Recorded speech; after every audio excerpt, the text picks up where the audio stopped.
నమస్కారం రేషా టీవీ వార్తలకు స్వాగతం. నా పేరు సుమలత. వార్తల ముందుగా హెడ్లైన్స్.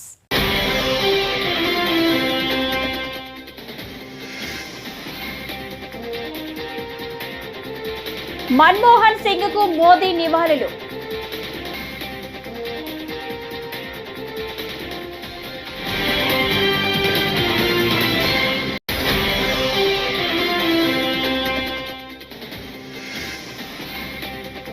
మన్మోహన్ సింగ్ భావజాలం శాశ్వతంగా నిలిచి ఉంటుంది. ముఖ్యమంత్రి చంద్రబాబు.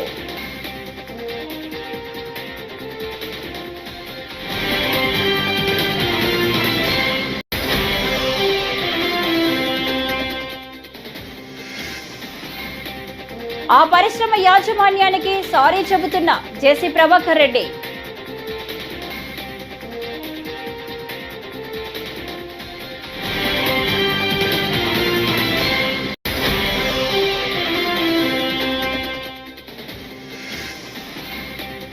కూటమి ప్రభుత్వం ప్రజలపై విద్యుత్ భారాలు మోపుతున్న వైఖరిని ఖండిస్తున్నట్టు అంబటి రాంబాబు ఫైర్.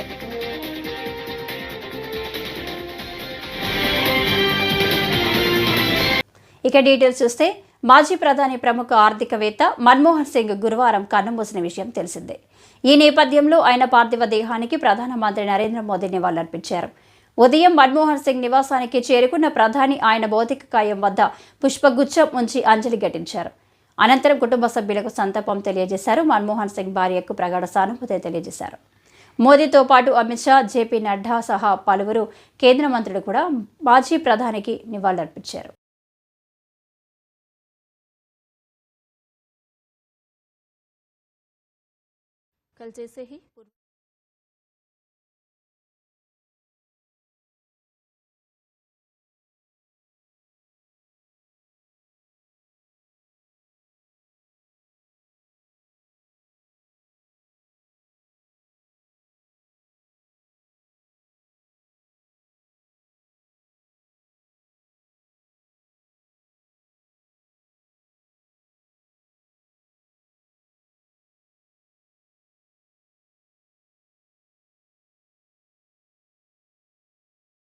మాజీ ప్రధాని మన్మోహన్ సింగ్ మరణం దేశానికి తీరని లోటని ఆంధ్రప్రదేశ్ ముఖ్యమంత్రి నారా చంద్రబాబు నాయుడు అన్నారు. శుక్రవారం ఉదయం మాజీ ప్రధాని మన్మోహన్ సింగ్ నివాసంలో ఆయన పార్థివ దేహానికి సీఎం చంద్రబాబు నాయుడు ఘనంగా నివాళులర్పించారు. అనంతరం మన్మోహన్ సింగ్ కుటుంబాన్ని ఆయన పరామర్శించారు. ఆ తర్వాత సీఎం చంద్రబాబు విలేకరులతో మాట్లాడుతూ మన్మోహన్ సింగ్ గొప్ప ఆర్థికవేత్త అని అభివర్ణించారు. మన్మోహన్ సింగ్ గారి మరణం చాలా బాధాకరం. ఈరోజు మనం చూసి దేశానికే తీరని నష్టం. ఒక వ్యక్తి జీవితకాలంలో అచంచలమైన విశ్వాసంతో ఏ విధంగా ముందుకు పోతారో ఆయన ఒక నిదర్శనం. ఆయన ఒక బాగా కష్టపడి చదువుకున్న తర్వాత లెక్చరర్గా ప్రారంభించి రీడర్ అయి తర్వాత ప్రొఫెసర్ అయి అక్కడి నుంచి ఎకనామిక్ అడ్వైజర్గా ఎదిగి డిపార్ట్మెంట్లో ఎకనామిక్ అడ్వైజర్గా పనిచేస్తూనే ఆయన ఆర్బీఐ గవర్నర్ కావడం, అదేవిధంగా డిప్యూటీ చైర్మన్ ప్లానింగ్ బోర్డు కావడం, యూజీసీ చైర్మన్ కావడం, ఇలాంటి అనేకమైనటువంటి ఉన్నతమైన పదవులు, అది పబ్లిక్ పాలసీ విషయంలో కావచ్చు, లేకుంటే ఎకనామిక్ పాలసీస్ కావచ్చు, ఇవన్నీ కూడా ఇన్వాల్వ్ అయ్యి ఫైనాన్స్ మినిస్టర్ అయ్యాడు. ఫైనాన్స్ మినిస్టర్ అయినప్పుడు ఈ దేశంలో మన కొత్త ఆర్థిక పరిస్థితి అందరూ చూశారు. ఆ రోజు మనకు కావాల్సినటువంటి ఇంపోర్ట్ చేసుకోవాలంటే ఫారిన్ ఎక్స్చేంజ్ లేని పరిస్థితిలో ఎకనామిక్ రిఫార్మ్స్ తీసుకొచ్చారు. ఒక దిశ నిర్దేశించారు. అదే కాకుండా దేశానికి దూరదృష్టితో ఎకనామిక్ రిఫార్మ్స్ తీసుకొచ్చి దానివల్ల ఈరోజు మనందరం మాట్లాడుకునే భారతదేశం గ్రేట్ నేషన్ అవుతుందంటే ఆ రోజు ఆయన తీసుకున్న రిఫార్మ్స్. ఆయన ప్రధానమంత్రిగా మీరు చూస్తే అతి ముఖ్యమైనటువంటి 4 పబ్లిక్ పాలసీ తీసుకొచ్చాడు. ఒకటి ఎంప్లాయ్మెంట్ జనరేషన్ కోసం నరేగా తీసుకొచ్చారు. Right to information. ఈరోజు మనం అందరం కూడా ఇన్ఫర్మేషన్ ఏది కావాలో తీసుకుంటున్నామంటే ఆ రోజు రైట్ టు ఇన్ఫర్మేషన్ తీసుకొచ్చారు. రైట్ టు ఎడ్యుకేషన్, కంపల్సరీగా చదువుకోవాలి, ఆ విధంగా రైట్ టు ఎడ్యుకేషన్ తీసుకొచ్చారు. ఈరోజు యుఏఐడి కింద ఆధార్ ఏదైతే అథెంటికేషన్ ఉందో అది ఎక్కడ కూడా ఏమాత్రం కూడా ప్రభుత్వం ఖర్చు పెట్టే డబ్బుల్లో ఫ్రాడ్ లేకుండా చేయగలిగారంటే అది ఒక పెద్ద అసెట్గా చేయగలిగారు. ఇలాంటి వినూత్నమైన పాలసీలు తీసుకొచ్చిన వ్యక్తి మన్మోహన్ సింగ్ గారు. ఎవరికి కూడా ఈ గౌరవం దక్కదు. ఒక అకాడమిషియన్, ఒక పాలిటీషియన్, ఒక ఎకానమిస్ట్, ఒక బ్యూరోక్రాట్. ఈ నాలుగుట్లో కూడా సమర్థవంతంగా పనిచేసిన వ్యక్తి, రాణించిన వ్యక్తి మన్మోహన్ సింగ్ గారు. అలాంటి వ్యక్తి ఈరోజు మన దగ్గర లేకపోవడం చాలా బాధ, దేశానికి తీవ్రమైన నష్టం. కానీ ఆయన ఐడియాలజీ శాశ్వతంగా ఉంటుంది. ఆయన ప్రారంభించిన రిఫార్మ్స్ శాశ్వతంగా ఉంటాయి. ఈ రిఫార్మ్స్ని ముందుకు తీసుకుపోవాల్సిన బాధ్యత ఈ దేశ ప్రజలందరిపైన ఉంటుంది. అది తీసుకుపోతామని తెలియజేసుకుంటూ అందరికీ నమస్కారం. ఆల్ట్రాటెక్ సిమెంటు పరిశ్రమకు బూడిద రవాణా చేసే లారీల విషయంలో ఎమ్మెల్యే ఆదినారాయణ రెడ్డితో కొన్ని రోజులుగా కొనసాగుతున్న వివాదంపై తాడిపత్రి మున్సిపల్ చైర్మన్ మాజీ ఎమ్మెల్యే జేసీ ప్రభాకర్ రెడ్డి స్పందించారు. అనంతపురంలో నిర్వహించిన మీడియా సమావేశంలో ఆయన మాట్లాడారు. ఆల్ట్రాటెక్ సిమెంటు పరిశ్రమ యాజమాన్యానికి జేసీ క్షమాపణ చెప్పారు. ఆదినారాయణ రెడ్డితో జరుగుతున్న గొడవతో పరిశ్రమకు అక్కడ పనిచేసే వేలాది మంది కార్మికులకు నష్టం జరగకూడదనే సారీ చెబుతున్నట్టు జేసీ పేర్కొన్నారు. అందరికీ నమస్కారం. ముందు రోజుల నుంచి నువ్వు ప్రిస్టేజ్ అనుకుంటుంటావు. ఇంకో మాట అంటావు, తాడిపత్రిని ముందుకు తీసుకెళ్తా తల్లే దేవుళ్ళు అని చెప్తుంటావు. ఎస్, నా కుమారులు ఇద్దరు, నా భార్య చెప్పిన దాంట్లో అర్థం ఉంది. ఈరోజు ఈ సమావేశం పెట్టి కంపెనీ యాజమాన్యానికి మరియు ఈ విషయంలో మా లారీ వాళ్ళు ఎంప్లాయీస్ కష్టపడ్డారు, నష్టపోయినారు. అందువల్లనే మా పిల్లలు, నా భార్య దాంట్లో అర్థం ఉంది కాబట్టి నేను ఈరోజు మీ ముందుకు వచ్చి సిమెంట్ ఫ్యాక్టరీ క్షమాపణ చెప్పుకుంటున్నా. నేను ఒకటి చెప్తాను, నేను ఏమీ కాదు, 5 ఏళ్ళు నేను అవస్థపడ్డా. ఎందుకు? నేను ఎవరి కోసం అవస్థపడలేదు, మా ఊరి జనం కోసరం, నన్ను నమ్మిన జనం కోసరం కష్టపడ్డా.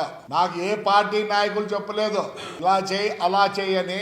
నన్ను ఎవరైనా కలిస్తే అంటారు, నా గడిచిన 5 సంవత్సరాల్లో నువ్వు చాలా చాలా చాలా నష్టపోయినావని. నేనేమి నా పొగుడుతోనూ నా యొక్క ప్రిషియస్ కోసమో నష్టపోయినా. నేను ఎవరిని బ్లేమ్ చేయను, అవసరం లేదు. లేని వాళ్ళం ఈరోజు కూడా మాకేం పోయినా మేము బాగానే ఉన్నాం. ఎస్, 5 ఏళ్ళలో నేను పోగొట్టుకున్నా. ఎవరి వల్ల పోగొట్టుకున్నా? నా పొగురు, నా ప్రిస్టేజ్ వల్ల పోగొట్టుకున్నా అంతే. నా కోరమంగళంలో ఇల్లు ఉండే, ఎప్పుడో కొనిచ్చిన మీ టీవీ ఏషియాడ్ నెట్ ఓనర్దే ఆ ఇల్లు. హెచ్ఎస్ఆర్ లేఅవుట్ కూడా నాకు ఉన్నాయి. ఎస్, ఈ 5 ఏళ్ళ కోసం నేను అమ్ముకున్నా. నేను తప్పు చేయలేదు. పాండ్యాస్ నేను డబ్బుల కోసమా? డబ్బుల కోసం అవసరం లేదు. ఈ రోజు కూడా బాగా కూటమి ప్రభుత్వం ప్రజలపై విద్యుత్ భారాలు మోపుతున్న వైఖరిని ఖండిస్తున్నట్లు అంబటి రాంబాబు అన్నారు. గుంటూరు గుజ్జరగుండ్ల విద్యుత్ సబ్స్టేషన్ వద్ద శుక్రవారం చేపట్టిన వైసీపీ పోరుబాట కార్యక్రమంలో ఆయన మాట్లాడారు. ఈ సందర్భంగా అంబటి చంద్రబాబును ఇమిటేట్ చేస్తూ ఓట్లు అడిగిన తీరును గుర్తు చేశారు. ఏ ప్రభుత్వం పెంచని విధంగా విద్యుత్ ఛార్జీలను కూటమి ప్రభుత్వం పెంచిందని అంబటి ఫైర్ అయ్యారు. చంద్రబాబు నాయుడు గారు అధికారంలో ఉన్నప్పుడు పెరిగినంతగా ఏ ప్రభుత్వంలోనూ పెరగల. మీకు గుర్తుండే ఉంటుంది, విద్యుత్ ఛార్జీలకు వ్యతిరేకంగా ఉమ్మడి రాష్ట్రంలో పోరాడినప్పుడు చంద్రబాబు నాయుడు గారు ప్రభుత్వం కాల్పులు జరిపి బషీర్బాగ్ ఉదంతం ఇవాళ గుర్తొస్తుందని మనం చేస్తున్నాం. అనేక మంది మరణానికి కారణమయ్యారు ఆ రోజున చంద్రబాబు నాయుడు గారు. నేను ఇక్కడ చాలా స్పష్టంగా ఒక విషయాన్ని చెప్పదలుచుకున్నది ఏమిటంటే, జగన్మోహన్ రెడ్డి గారి ప్రభుత్వం అధికారంలో ఉన్నప్పుడు, చంద్రబాబు నాయుడు గారు అపోజిషన్లో ఉన్నప్పుడు, ఎన్నికలకు ముందు కూటమిగా ఏర్పడినప్పుడు అనేకమైన వాగ్దానాలు చేశారు చంద్రబాబు నాయుడు గారు. దానిలో ప్రధానమైనటువంటి ఒకానొక వాగ్దానం ఏమిటంటే, తమ్ముళ్ళు మీరు నాకు ఓట్లేయండి, విద్యుత్ ఛార్జీలు పెంచాం.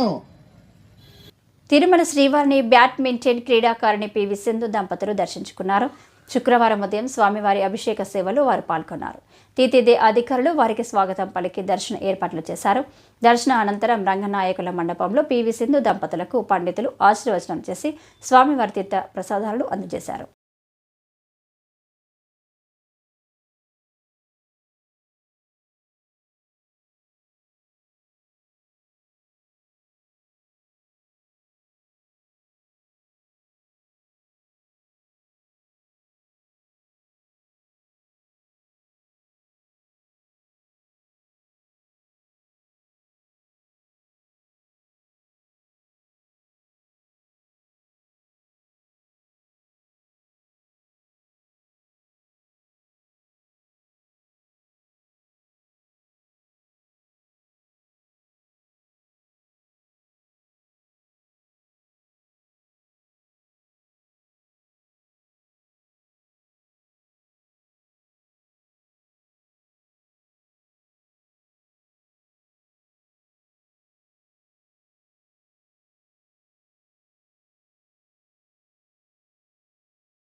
గురజాలలో కరెంటు ఛార్జీల పెంపుపై వైసీపీ ఆధ్వర్యంలో శుక్రవారం పోరుబాట కార్యక్రమం చేపట్టారు. ఇందులో భాగంగా మాజీ ఎమ్మెల్యే కాసు, వైసీపీ నాయకులు, కార్యకర్తలతో కలిసి వైసీపీ కార్యాలయం నుంచి కరెంటు ఆఫీసు వరకు ర్యాలీ నిర్వహించారు.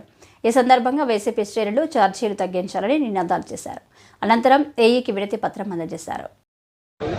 తెలుగుదేశం ప్రభుత్వం యొక్క పనితీరు ఎలా ఉంది అంటే బాధుడే బాధుడు కాదు, వీరబాధుడు ప్రజల మీద అన్నట్టుంది. ప్రతిపక్షంలో ఉన్నప్పుడు చంద్రబాబు నాయుడు గారు గల్లీ గల్లీ తిరిగి బాధుడే బాధుడు, తాను ముఖ్యమంత్రి అయితే విద్యుత్ ఛార్జీలు పెంచడం కాదు తగ్గించి చూపిస్తాను అన్నారు. ఎక్కడ ఎవరి మీద భారం పడకుండా చేస్తాను అన్నారు. కానీ వచ్చిన 6 నెలల్లోనే ఇచ్చిన 6 హామీల్ని తొంగలో తొక్కి, సరే హామీలకెటూ దిక్కులేదు, అమ్మఒడి గాని, రైతు భరోసా గాని, లేదు ఫీజు రీఎంబర్స్మెంట్ పథకాలు గాని, ఆరోగ్యశ్రీలు గాని, లేదు ఆ రోజున్న అనేక పథకాలను ఆపేయటమే ప్రజల మీద భారం పడుతుంటే, చదివించుకోవాలన్నా, ఈరోజు హాస్పిటల్కి పోవాలన్నా, వ్యవసాయం చేయాలన్నా ప్రజలు ఇదేమి కర్మరా బాబు అనుకుంటుంటే 6 నెలల్లోనే అది చాలదన్నట్టు మళ్ళీ భారం సుమారు 15-16 వేల కోట్ల రూపాయలు ఈరోజు గృహ వినియోగదారుల మీద, 200 యూనిట్లు ఫ్రీగా వాడుకునే ఎస్సీ ఎస్టీల మీద ఈ రోజున ఎన్ని ఎత్తేసి వీరబాదుడి కింద 16 వేల కోట్ల రూపాయలు ఈ రోజున మరి భారం వేశారు. ఒక ప్రతిపక్ష పార్టీగా, ప్రజల పక్షాన నిలబడే పార్టీగా గతంలో చెప్పాను, అధికారమైనా ప్రతిపక్షమైనా వైఎస్ఆర్సీపీ పార్టీకి, జగన్మోహన్ రెడ్డి గారికి లెక్కలేదు. పాలక పక్షం మేము, ప్రజల పక్షాన నిలబడే పార్టీగానే మేము ముందుకు పోతాం. ఈరోజు ప్రతిపక్షంగా మా బాధ్యత. తన పేరు చెప్పుకొని అవినీతికి పాల్పడితే ఎంతటి వారినైనా ఉపేక్షించేది లేదని గుంటూరు పశ్చిమ ఎమ్మెల్యే గల్లా మాధవి హెచ్చరించారు. ఉద్యోగం ఇప్పిస్తారని ఓ వ్యక్తి తన పేరుతో మోసం చేసిన అంశాన్ని మాధవి ఖండించారు. గుంటూరు రింగ్ రోడ్డులో శుక్రవారం ఆమె మీడియాతో మాట్లాడారు. తాను ప్రజలకు సేవ చేయాలనే సంకల్పంతో రాజకీయాల్లోకి వచ్చానని, తనకు చెడ్డ పేరు తెచ్చే పనులు చేయొద్దని సూచించారు. ఏదైతే అంశం నడుస్తూ ఉందో, పేరు చెప్పుకొని పొలిటికల్ లీడర్స్ పేర్లు వాడుకొని బయట ఏ ఆర్థిక నేరాలకైతే పాల్పడుతూ ఉన్నారో ఎంతోమంది, దాన్ని మనం నిత్యం ఎక్కడో చోట చూస్తూనే ఉంటాం. ఈరోజు గుంటూరు పశ్చిమ నియోజకవర్గంలో కూడా అలాంటి సంఘటనని చూడడం జరిగింది. అయితే ఈ పాలిటిక్స్లో బోల్డ్ అన్ని నష్టాలు కోర్చుకొని ఏదైనా మన సమాజానికి ఒక సేవను అందించాలి అనే ఒక సేవా దృక్పథంతో పాలిటిక్స్లోకి రావడం జరిగింది. అదేవిధంగా డెవలప్మెంట్ ప్రాసెస్లో ముందుకు వెళ్ళిపోతూ ఉన్న పరిస్థితి మాది. అయితే ఇలా పేరు వాడుకొని ఎవరైనా సరే వాళ్ళు ఇలాంటి వాటికి పాల్పడితే మాత్రం ఎట్టి పరిస్థితిలో ఉపేక్షించడం. ఖచ్చితంగా వారు చట్టం ఏ పని చేసుకుంటూ పోవాలో ఆ పని చేసుకుంటూ పోతుంది. దాన్ని మేము ఎట్టి పరిస్థితుల్లో ఎవరిని కూడా ఎంకరేజ్ చేయడం జరగదు. కాబట్టి మన సిబ్బంది పేరుతో కావచ్చు, అన్న చెల్లెళ్ళు, తమ్ముళ్ళు అనే పేరుతో కావచ్చు, లేదంటే మా సన్నిహితులు అనే పేరుతో కావచ్చు, లేదంటే మాకు చాలా ఆప్తులైన వారు అని పై స్థాయి సిబ్బంది అయినా కావచ్చు, ఎవరైనా విడిగా వ్యక్తులు కావచ్చు, లేదంటే మంచి హోదాలో ఉన్నవాళ్ళు కావచ్చు, ఏ విధానమైన పరిస్థితుల్లో మనుషులు ఉన్నా కూడా వాళ్ళు ఇలా పేరు చెప్పుకుని ఏదైనా నేరాలకి, ఆర్థిక నేరాలకు కానివ్వండి, ఏదైనా ఇతరత్ర ప్రజలను ఇబ్బంది పెట్టే పనుల్లో కనుక వాళ్ళు నిమగ్నమై ఉంటే ఎట్టి పరిస్థితుల్లో నేను ఖండిస్తాను. భారత మాజీ ప్రధానమంత్రి మన్మోహన్ సింగ్ భౌతికాయం వద్ద కాంగ్రెస్ అగ్రనేత సోనియా గాంధీ, ఏఐసీసీ చీఫ్ మల్లికార్జున ఖర్గే, లోక్సభలో విపక్ష నేత ఎంపీ రాహుల్ గాంధీ ఘన నివాళులర్పించారు. ఈ సందర్భంగా ఆయన కుటుంబ సభ్యులకు ప్రగాఢ సానుభూతి తెలియజేశారు. అలాగే వయనాడు కాంగ్రెస్ ఎంపీ ప్రియాంక గాంధీ వాద్రాతో పాటు ఆమె భర్త రాబర్ట్ వాద్రా సైతం నివాళులర్పించారు.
అల్పపీడన ప్రభావంతో గూడెం కొత్త వీధి మండలంలోని కురిసిన వర్షాలకు గాలికొండ పంచాయతీ పరిధి గ్రామాల్లో పంటలు నష్టపోయిన రైతులను పరిహారం ఇప్పించి ఆదుకోవాలని రైతులు గురువారం కోరారు.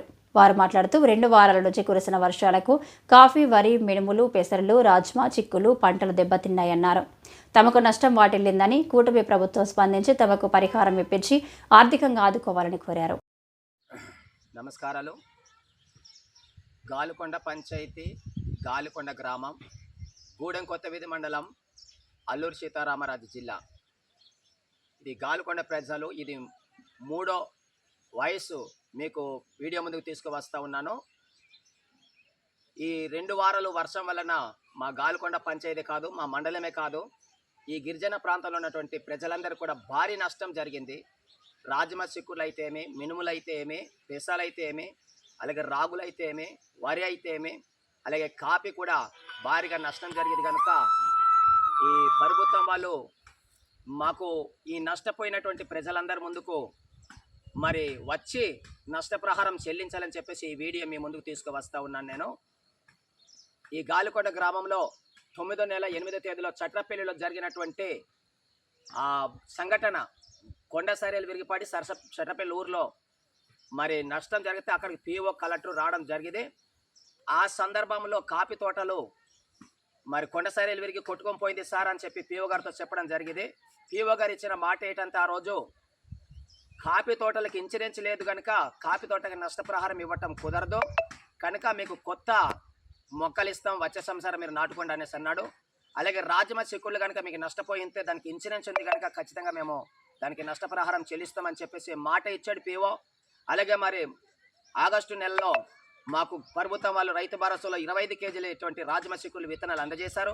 రైతులుగా మేము అది తీసుకున్నాము, తెచ్చుకున్నాం, విత్తుకున్నాం. కనుక మీకు ఇందాక చూపించిన వీడియోలో మొక్కలు వచ్చేసి కనుక మాకు రాజమ చిక్కుళ్ళే కాదు, అలాగే మినుములే కాదు, అలాగే వరే కాదు, అలాగే రాగులే కాదు, నష్టపోయి కాపే కాదు, నష్టపోయినటువంటి గిరిజనులందరికీ కూడా ప్రభుత్వము, అలాగే సీఎం చంద్రబాబు కానీ, నరేంద్ర మోడీ ప్రధానమంత్రి కానీ, అలాగే సంక్షేమ శాఖ మంత్రి లోకేష్ కానీ, ఉప ముఖ్యమంత్రి పవన్ కళ్యాణ్, అలాగే కలెక్టర్, పిఓ, అలాగే రెవెన్యూ ఆఫీసర్లు, ఎండిఓ కానీ, రెవెన్యూ ఆఫీసర్లు కానీ దృష్టి ఉంచి ప్రజలకు నష్టపరిహారము చెల్లించాలి. లేదంటే ప్రజలందరూ కూడా తీవ్రమైనటువంటి మనోవేదనతో ఆహారం మానేసి ఎలా బ్రతకాలి, లేదా ఆత్మహత్య చేసుకొని చనిపోవాలని చెప్పి తీర్మానంతో ఉన్నారు. కనుక ఈ వీడియో చూసినటువంటి అధికారులు, అలాగే చూసినటువంటి సోదరులందరూ కూడా ఈ గ్రామాలని వెంటనే ప్రజల దగ్గరికి వచ్చి వాళ్ళని ఆదుకోవాలి, నష్టపరిహారం చెల్లించాలని గిరిజనులుగా మేము కోరుకుంటున్నాం. అందరికీ నమస్కారం. వైసీపీ హయాంలో ప్రభుత్వ రూరల్ హెల్త్ సెంటర్ నిర్వీర్యమైందని ఎమ్మెల్యే నల్లమిల్లి రామకృష్ణారెడ్డి అన్నారు. పెదపూడి మండలం గొల్లాల మామిడాడలో ప్రభుత్వ గ్రామీణ వైద్యశాలను ఎమ్మెల్యే రామకృష్ణారెడ్డి శుక్రవారం ఆకస్మికంగా తనిఖీ చేశారు. ఈ సందర్భంగా ఆసుపత్రిలో వైద్యం అందుతున్న తీరు పట్ల రోగులను అడిగి తెలుసుకున్నారు. ఓపీ తక్కువ నమోదు అవడం పట్ల ఆరా తీశారు. ఆరోగ్య కేంద్రాన్ని అభివృద్ధి చేస్తామన్నారు.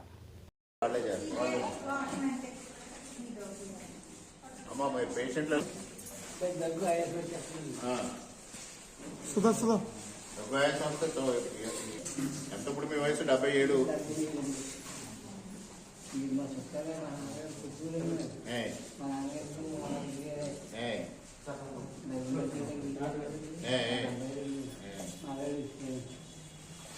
మందులు వేస్తున్నారా? బాగా చూస్తున్నారు. అలాగే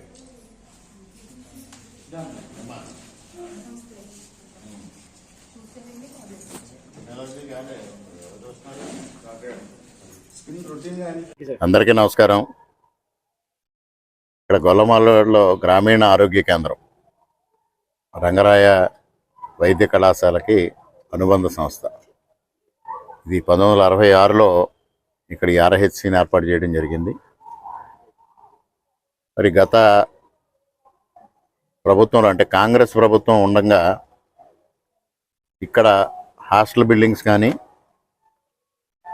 అదేవిధంగా ఆసుపత్రి బిల్డింగ్ కానీ టోటల్గా డైలాప్టెడ్ కండిషన్స్కి వచ్చేసి శిథిలమైపోయిన పరిస్థితుల్లో ఆనాడు medical council of India Rangaraya medical కాలేజీకి 7 పీజీ సీట్లను కూడా రద్దుపరచడం జరిగింది. అటువంటి పరిస్థితిలో 2009 నుంచి 2014 ఉన్న ఎమ్మెల్యే గారికి ఇక్కడ రంగరాయ మెడికల్ కాలేజ్ ప్రిన్సిపల్ గారు అనేక మార్లు విన్నవించినప్పటికీ, లేదా వైద్య ఆరోగ్య శాఖ అధికారులు అనేక మార్లు విన్నవించినప్పటికీ ఆనాటి కాంగ్రెస్ ప్రభుత్వం నుంచి స్పందన లేకపోవడం, మెడికల్ కాలేజ్ అధికారులు కానీ వైద్య ఆరోగ్య శాఖ అధికారులు కానీ ఏమీ చేయలేని పరిస్థితిలో మిన్నకుండిపోవడం.